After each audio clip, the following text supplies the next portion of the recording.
پێدانی کارەبای نیشتیمانی بە هاوڵاتیان کەمی کردووە و خەڵکی هەرێمی کوردستانیش نیگەرانن.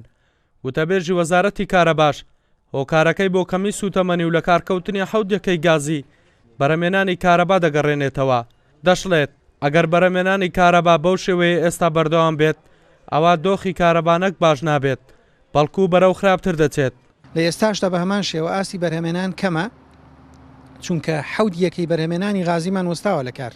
چوار یەکە لە وێزگەی دۆچی غازی، دوان لە وێزگەی هەولێری غازی، یەکەیەک لە وێزگەی سلێمانی غازی ئێستا لە کاردا وەستاون بەهۆی دابین نەکردنی سوتەمەنیەوە کە گازۆیڵە، چونکە ئەو یەکانە بە گازۆیڵ کارەکەن. باقی یەکەکانی تر لە وێزگەی سلێمانی هەولێری غازی بە غازی سروشتی کارەکەن، ئەوانە لە کاردان. ئەگەر بارودۆخی بەرەمێنانی کارەبا وەکو ئێستا بێ، باشتر نەبێت سوتەمەنی دابین نەکرێ بۆ وێزگەکانی بەرەمێنانی کارەبا، بە تەکید ماوەی پێدانی کارەبای نیشتیمانی کەمە بێتەوە.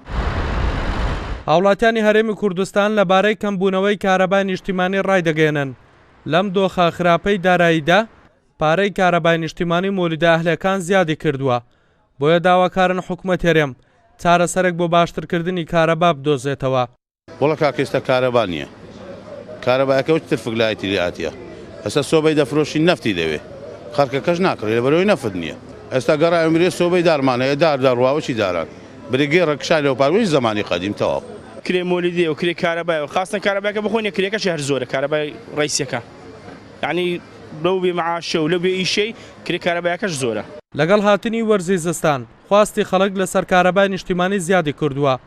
وتەبێژی وەزارەتی کارەباش ئاشکرای دەکات لە ئێستادا بەرەمێنانی کارەبا 700 مێگاوات کەمی کردووە و خواستی خەڵکیش لەسەر کارەبا ڕووی لە زیادبوونە. دەشڵێت تا کەشوەوە سارتر بێت و دۆخی کارەبا بەم شێوەیە بێت، پێدانی کارەبا کەمتر دەبێتەوە. هەڵگورد ئەحمەد، کورسات نیوز، هەولێر.